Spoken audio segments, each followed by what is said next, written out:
All right, here's the deal. Should you inject your arms? Is it good, bad, long-term bad, short-term good? This is my take on it.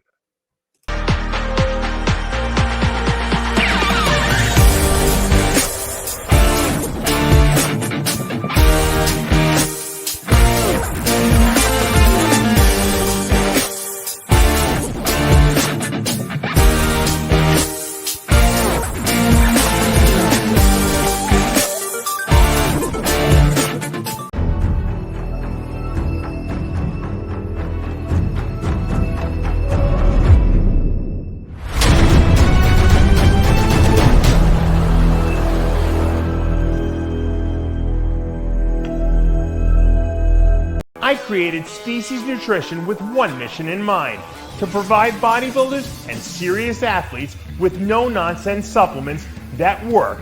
I put my name and reputation on every bottle of Species Nutrition products. If you want to be your absolute best, join the evolution.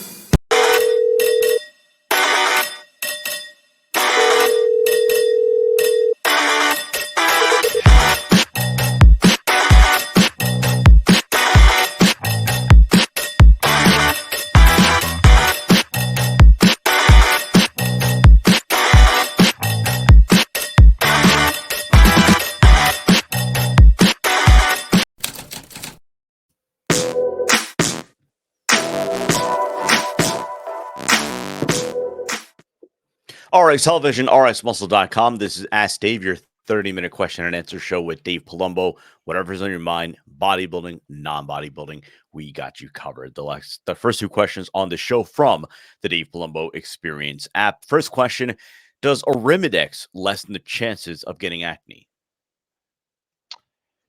Actually, it's the opposite of that, because let's look at what arimidex does.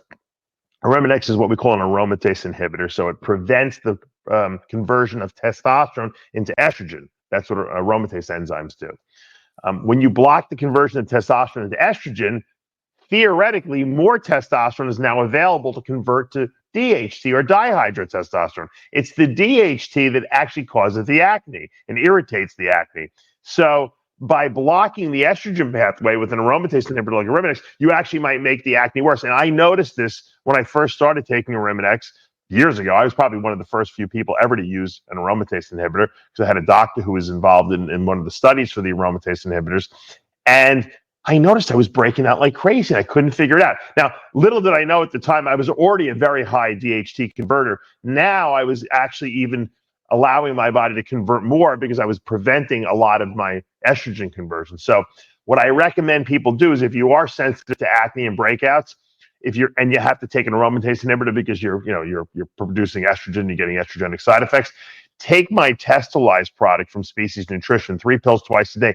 It will blunt some of that DHT production, but it won't eliminate enough of it where you're going to have a sex drive problem, or you're going to have a non-growing problem. So you don't want to zero out DHT. You need some DHT, but you want to somehow blunt it if you're prone to it, because a lot of people don't know that they don't do the DNA testing. And I recommend that too. If you go to my DavePalumbo.com website, I work with DNA Power, and you can get your DNA tested. And one of those things that they will test is how you convert your hormones to estrogen, how you convert your testosterone to DHT, and you'll know if you're a good or bad DHT converter. So if you don't have that, you can just anecdotally know, hey, my hair's thinning. Hey, I'm getting acne when I'm breaking out, especially more so when I'm on an aromatase inhibitor.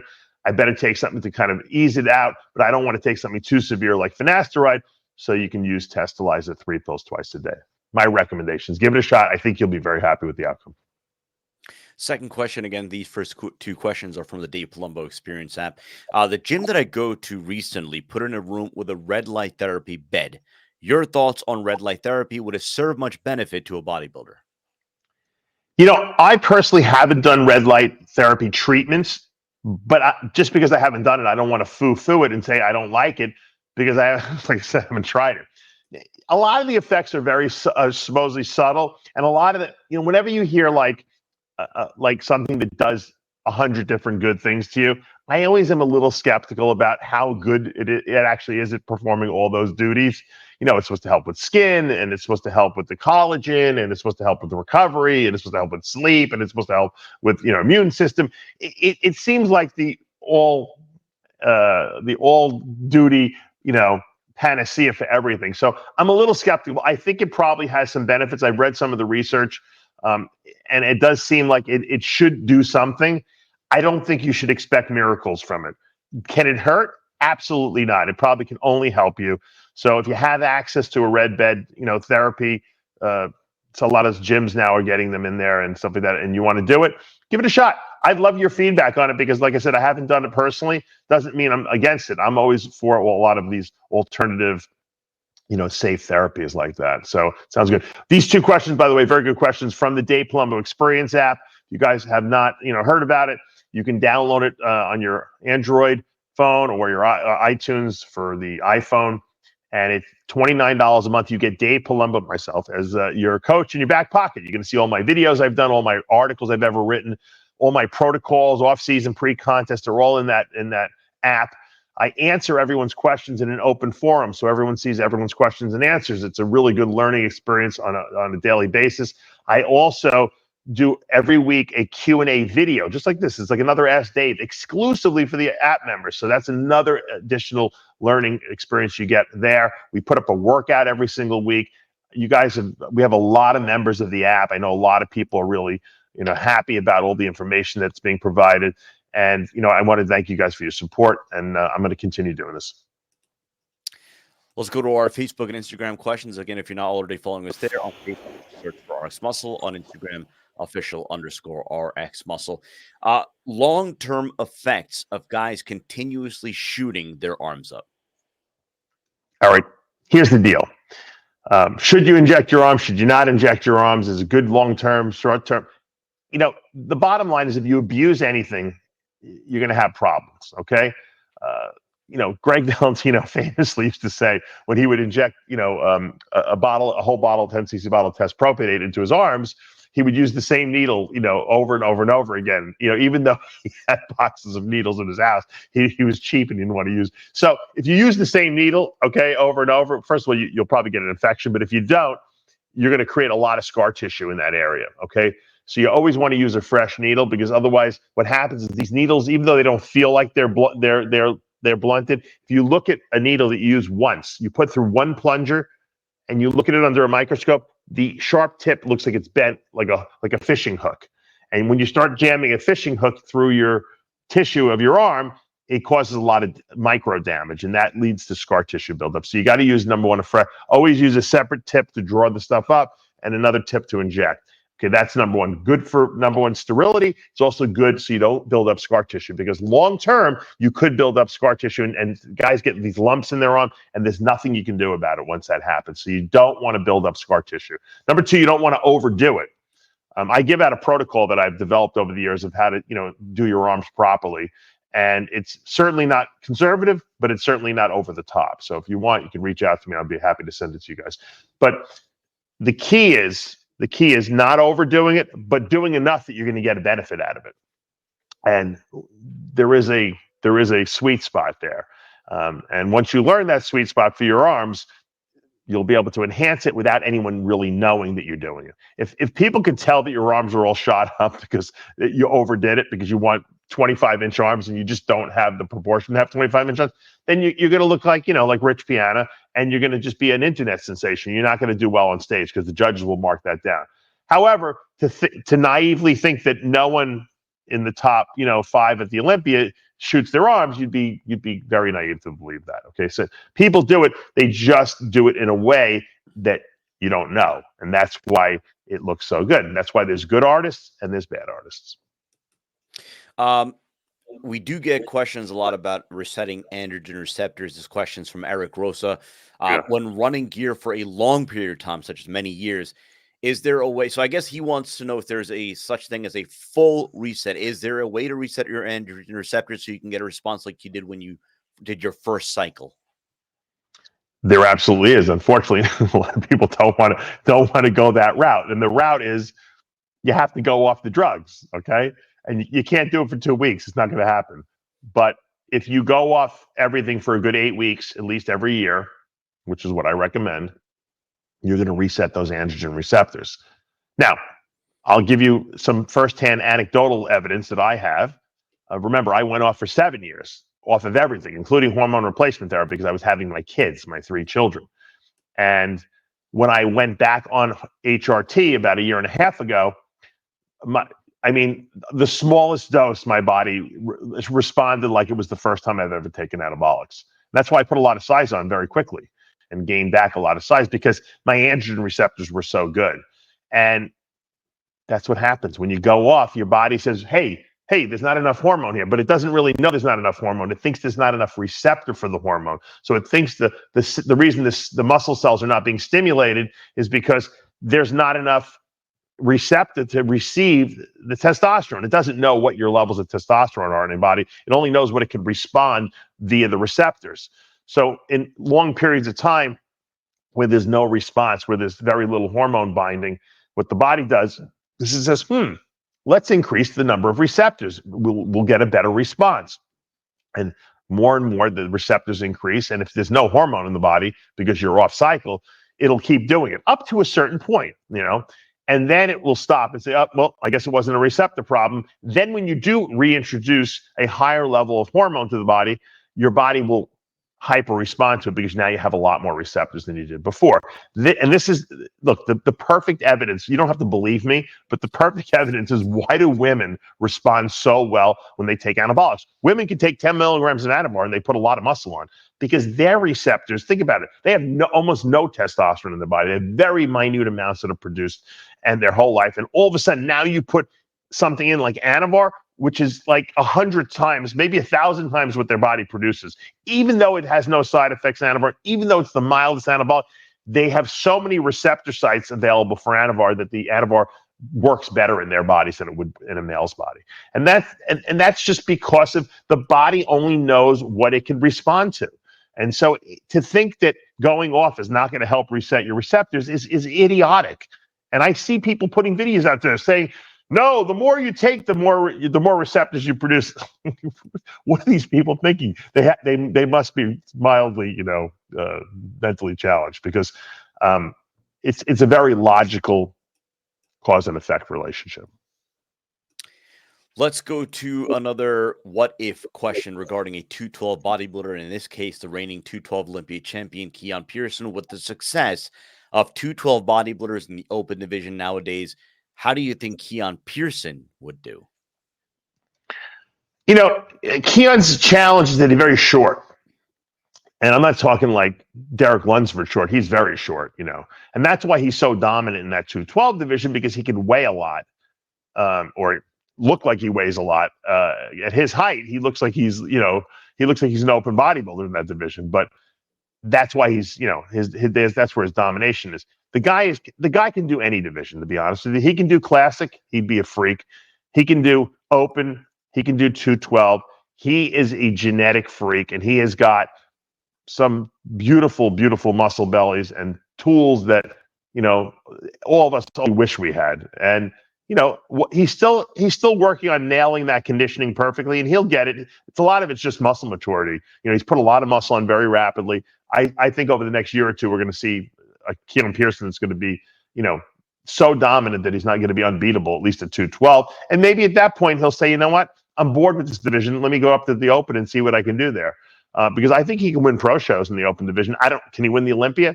It might be hard, because not because he doesn't have the genetics, because of his height, but I would love to see him at some point in the future, and he's young enough to do the open, or at least do a couple open shows. I guarantee you he can win a couple. Think about the guys that have done it, prior to him. Hottie, Derek. I mean, if Sean Clarita could win an open show, Keone Pearson can surely win an open show. So, he has that flexibility. It's really what he wants right now. I think he wants to establish himself as a dominant champion in 212, peak his body perfectly, and I wouldn't be surprised if we see him in the open division at some point in the future. Let's go to Syed Shah. How many days should I take off from the gym to get the most accurate results for blood work? You know, it's tough to call this one because, you know, liver enzymes are what the thing that gets messed up from training. So you work out, you know, you break down muscle and you leak these what we call metabolic enzymes. Unfortunately, I don't know why on blood work they call them liver enzymes. They are found in the liver, but they're also found in the muscle cells.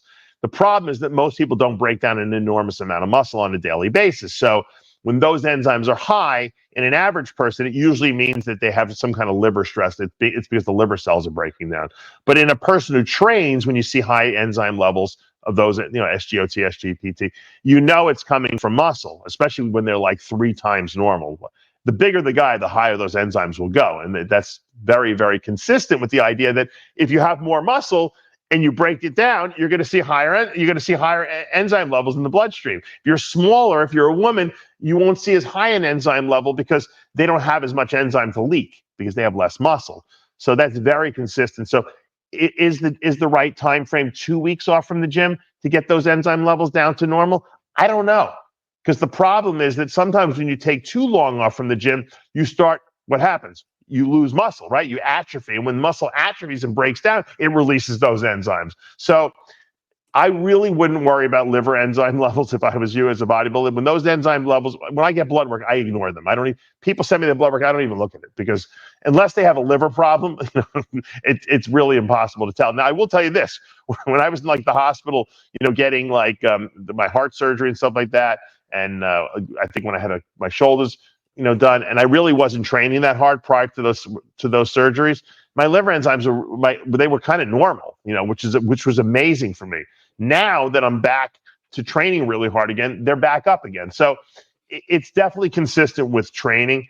Everything else is pretty not dependent on training. So you can go in the midst of doing a crazy heavy leg session and get your blood work the next day. It's not going to really change anything else other than those tests. Sometimes creatinine can be a little bit elevated, you know, if you have like an insane workout, but by and far not. So what I recommend you do is don't train the day before the blood work. Get your blood work, ignore the liver enzyme stuff because it's never going to be accurate anyway, and everything else should be pretty accurate in that place. Jeff Decker, for contest prep specifically, at some point you start losing muscle, even with gear to get shredded, conditioned. As a coach, how do you adjust during the last, say, 4 weeks to not come in stringy and flat? Yeah, I don't think it's definitely not a categorical imperative that you're going to lose muscle. Okay, especially if you're on gear. And even if you're a guy who's not on gear, you might not lose muscle because if you're eating enough protein, there's no reason for your body to lose muscle. If you think about it, right? I mean, you're training with weights, so you're producing the stimulus to keep the muscle. You're eating enough protein, which is what's necessary to repair the muscle. Okay. Yeah, you might not be eating enough carbs and you might be starving and then really hungry and you might be dipping into a lot of stored body fat. But as long as your body has the raw materials to repair muscle, you really shouldn't lose any. You only lose muscle when, number one, you overtrain, right? Because you break down the muscle so severely that it can't repair itself because you're not giving it any days off. Okay. Which I see a lot in people who overtrain. They think, oh, close to a show, no days off. I'm going every single day. I'm going to train extra. I'm going to do an extra session at night. I'm going to go twice a day. Those are the people that lose muscle. Or the people who undereat because they think they have to lower their calorie because they're a calorie person and they start lowering their protein too low because they think, oh, I'm eating too many calories, which we know is BS because dieting has nothing to do with calories. It's all about the macro ratios, how much protein, fat, and carbs you're eating. And the two macros that we manipulate the most to lose weight is not protein, unless you're just overeating it. It's the carb content and the fat content that we manipulate because those are pretty much fuel sources. Yes, there are essential fatty acids that our body requires for rebuilding muscle, but it's not an excessive amount. So protein is the most important component. So I don't think you have to worry about it. Now, if you start looking stringy, a lot of times it could be because you're overdoing cardio and you're not taking enough days off. So in cases like that, a lot of times I'll give guys I call it a cheat meal. Some people call it a refeed meal. I might give you a burger and fries. I might give you a couple of days off from cardio, give your body a rest a little bit. And that is where a coach comes in because sometimes it's very hard to advise yourself because you look at yourself every day and you think more is better, more is better, more is better. I want to be more shredded. And sometimes you have to take a step back to take a couple steps forward. Carlos Fit NYC takes issue, I guess, with after hours and some of the things discussed on after hours. I won't go into details just because I don't know what I can and cannot say on YouTube anymore. But I guess his beef is that we're not sticking to bodybuilding topics on after hours, instead talking politics and I guess quote misinformation. So talk about, I guess, the platform that is after hours, and I guess what fans should expect, maybe what they should not expect from the Tuesday live show. If any of you guys watch After Hours or have been watching After Hours for any amount of time whatsoever, you'll know that there is no agenda. There is there is no format. There's no rules. There's no topics. It's kind of like Seinfeld. It's kind of a show about nothing, basically, and but about nothing and about everything at the same time. So we kind of go with the wind and we flow with the wind. Sometimes we have fights, and sometimes we agree, and sometimes we're promoting, like food eating contest and our appearances in Alabama. Other times, we're making fun of someone on the show, and other times Jimmy the Bull's losing his mind. So there really is no agenda.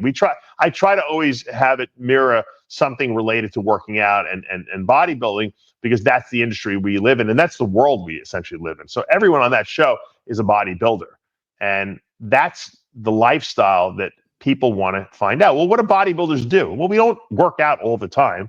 Okay, we don't make chicken breasts all the time. If you want to find out about how to, cook your chicken breasts, and you want to know how to take, drugs on a regular basis, you want to know what supplements are the best, you watch this show, because this is an advice show. But if you want to know the lifestyle of a bodybuilder, what bodybuilders do, young ones as we age, all the foibles of life, and what can help you go to the bathroom, how you can get over your hemorrhoids, what you do if you get, gynecomastia. These are all topics that we address on After Hours, all the weird things that, bother us and irritate us, and all the things we love in life. And that's what makes the show so fun, because you just never know what you're going to get. I remember back in the day when I used to watch Saturday Night Live and Eddie Murphy was on there. Everyone loved Eddie Murphy back in the day. And I wanted every skit on Saturday Night Live to have Eddie Murphy in it, because he's the funniest guy in the show. But they couldn't do that, because if they did that, they would overexpose Eddie Murphy and he wouldn't be so funny anymore. So they had to constantly change, what skits they're doing and what, actors were going to be in the skits. That's kind of like After Hours. We're constantly changing everything so that you always want a little bit more. You never kind of get what you want, but you get enough to keep you coming back for the next week. I wanted to save this one to the end. Leg press. Best foot position on a 45-degree leg press for overall quad development. Yeah. Yeah, if you're looking for just front quad development, I think if you put your legs a little closer together, you're going to get that, more so. Personally, I always found that my knees bothered me when I did that. I always found that a wider stance where I can bring the weight down lower, because when your legs are close together, okay, as you're coming down, your knees go forward, and you only have so much flexibility. When you're wider apart as you come down, you can open up your legs and flay them open, and you can bring the weight down much lower, which engages the glutes, the adductors, which are the inner thighs, the hamstrings more, as it's lowering the weight. And then when you come up, you're still stimulating the quads. So I don't know why people go close. I personally don't find it as effective. And I had some pretty damn good quads back in the day. So I always did everything with a wide stance, pushing from the heels, bringing the weight back on my heels. And I found that by increasing my range of motion, I got better development. I have a lot of guys that I work with that I see that have really good front quads, but they really are lacking in the adductor compartment and the glutes and hamstrings. They just don't have that great development. Yeah, the quads look good, but that's it. So I think, and I don't, like I said, I think it's because when you press even or squat or do anything close, you just don't have the range of motion you do when you open up the stance. And I think that's why people are missing that other part of the movement. And so if you want complete development, you need to have a complete range of motion. To increase that range of motion, open your stance up. And I think you'll notice you'll get much better results. Kieran Shepard wants to know your thoughts on Shilajit or Shilajit. I'm not sure exactly how it's pronounced. I've used it for the last several weeks with great results. Knee pain gone, more energy, more focus during workouts. I have the feeling that my test levels have risen. I'm 63 in November. I feel good. I haven't used gear of any sort since competing over 30 years ago. I tried to get test gel. I tried test gel, but Shilajit has gotten me back to normal. Your thoughts on Shilajit? I haven't used it. So once I have to say that as a preface to my answer. So I haven't used it. So I really don't. Yeah, I probably took it in some formula for a short period of time, but I really haven't used it on a regular basis. It's one of these Indian Ayurvedic herbs from mushroom extract, and it's it's one of these things once again that it's like kind of like the red light. It promises you the world. If you take it and you like it and you get good results, God bless you. You know what I mean? If for most people, they're not going to notice much of a difference taking it. I haven't had anyone who's come to me and said, Dave, you got to use this stuff. It's the best stuff I've ever used. I can't believe the results of it. I haven't gotten that. And when you don't get that from a lot of people, because usually when there's a good supplement out, like when BPC 157 first came out, that peptide, and people started telling me, hey, you know what, this thing really works. I had an injury, I took it and it helped. And then I tried it, obviously, and I got the results. And that's why a lot of people want to use this stuff all the time. But, when you get a supplement that's hyped to do a lot of different things as almost like a miracle cure, and then you don't really hear a lot of feedback on it, I'm not really like sold on it. Should you try it? Why not? Can't hurt. Give me your feedback. I just don't expect too much. That's my measured answer. Andrew Puzo, there is a place near me that does bioidentical hormone replacement therapy, BHRT. They put subcutaneous pellets inserted into the fatty tissue of the upper buttocks every 3 to 4 months. Is this a good option for a man with low T? I don't like anything where they put a pellet in you and then it's going to last for that long a period of time. What if you don't want it anymore? What if if you don't like the response to it? There's nothing you can do about it. You got to let the thing run its course. Plus, I don't trust that it's going to be giving a measured dose on a regular basis for all that time period. I think you're going to get highs and you're going to get a low at some point. So personally, I'm not lazy. I would rather take a shot, once or twice a week of testosterone, where I know if I'm taking 50 milligrams twice a week, I'm getting 50 milligrams twice a week. Bioidentical testosterone is the same thing as testosterone. Okay, that's just a little marketing term that they add on to it. So there's absolutely no difference. So if it was up to me, I don't want to rub creams on. I don't want to put a patch on. I don't want pellets in my ass. I want to take a shot twice a week. Okay. And if you're lazy, you can take a shot once a week. It'll do the same thing. That's my preferred method of testosterone administration. There's a million different ways to do it out there. There's even that libido shot, which is every 6 weeks, you get 1,000 milligrams of testosterone undecanoate, and it's supposed to last the 6 weeks. I don't like that either because I think you're going to get peaks and valleys. Take a shot once or twice a week. How much easier can it get than that? It's not a big deal. That's, you can use an insulin pen to do it. And so I don't know why they're trying to reinvent the wheel, but there's nothing wrong with it. I just don't think your results are going to be as good as if you do the shots. Adrian Johnson, what would you recommend for low blood pressure? And then I guess furthermore, what would you say is a good reading as it relates to low blood pressure? To be honest with you, there's not that many bodybuilders that have low blood pressure issues. If I had low blood pressure, I probably would take some kind of a stimulant, maybe like some caffeine, which we know is a vasoconstrictor. That will, probably help raise up your blood pressure a little bit, raise your heart rate a little bit, bring that pressure up a little bit. Sometimes people have low blood pressure because their heart rate is not good, meaning they might need a pacemaker. Maybe their heart rate is too low. He didn't really give us too many other, things.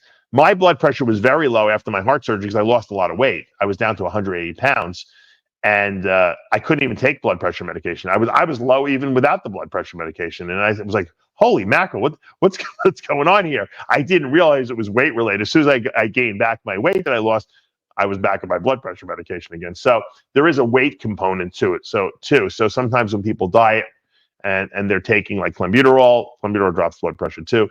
But just even losing the weight can lower your blood pressure. So gaining a little bit of weight, taking, like I said, a caffeine-like supplement, which helps with, which constricts the vessels a little bit, that could help. But like I said, by and far, low blood pressure is way better than high blood pressure.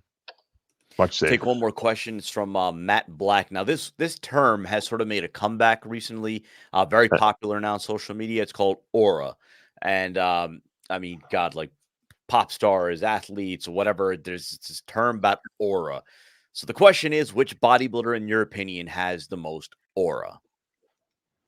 Well, I guess you mean like almost like charisma, or like It's a a very je ne sais quoi kind of a term, I guess, right? I mean, like, they talk about like, like in the NBA finals, like this guy had a good game. Oh my God, the aura. And it's like, all right, what exactly do you mean? well, You know what I I would mean? call that like a charisma almost, because it draws and attracts people to you. That's how what I would define aura as,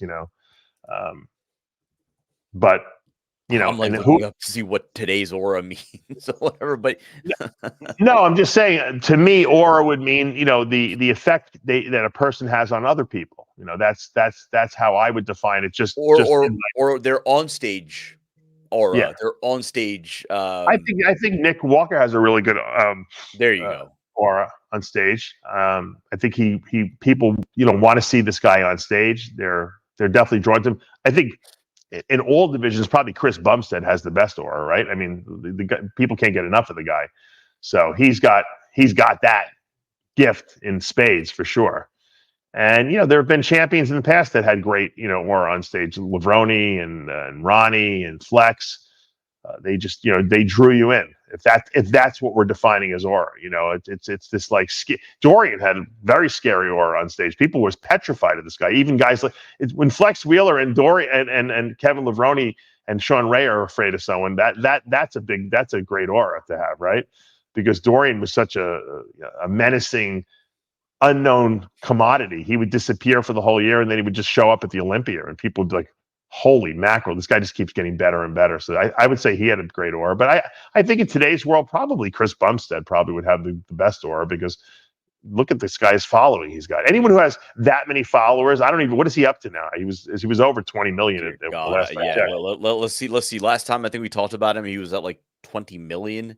I'm just checking the Instagram. That's not counting all social media platforms. 23.8 million. So since we last had that conversation, he's up 3.8 million followers. Yeah. So I mean, it's a lot. I mean, and that's called aura. I mean, because he's drawing not only bodybuilders into his circle, he's drawing regular people into his circle. And that's a powerful tool, and I'm sure if you asked him, he wouldn't even know what he's doing that's doing it. It's just who he is, and that's a gift. You can't really define it. You really can't figure out why a person has it or doesn't have it. It's just something they got. And so I hope that answers this question. So there you go. So that, I guess, is the latest trend now in social media. Aura and who has the best aura. So there you go. So Chris Bumstead, Nick Walker, best aura in the current era of bodybuilding. That's going to do for this episode of Ask Dave. Reminder right now on the channel, all new episode of After Hours, all new episode of Heavy Muscle Radio, full breakdown of the Toronto Pro. Congratulations, Akeem Williams, going back to the Olympia, just 4 years removed from a top 6 placing. Many think he was at his all-time best this past weekend. Some think the finals at the Arnold Classic was his best look, but certainly in an upward trajectory. So exciting things out of Akeem Williams.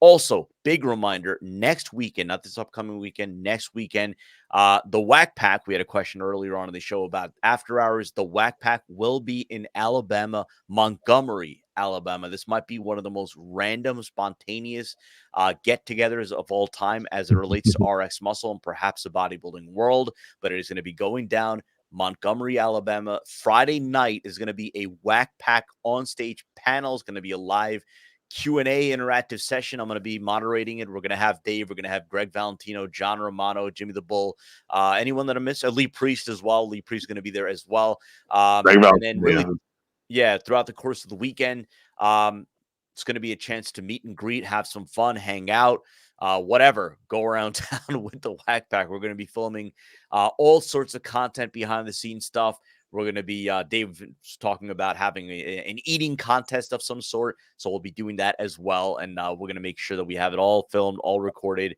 And we'll be sure to bring it to you on the RxMuscle channel. If you haven't already done so, subscribe below, hit the notification bell. You're not going to miss any of our show segments or anything that we have coming up on the channel. If you like what you're watching, hit the like button, comment below. And as always, we appreciate all of your support. For Dave Palumbo, I'm Sadiq Faruqi. We'll see you next time.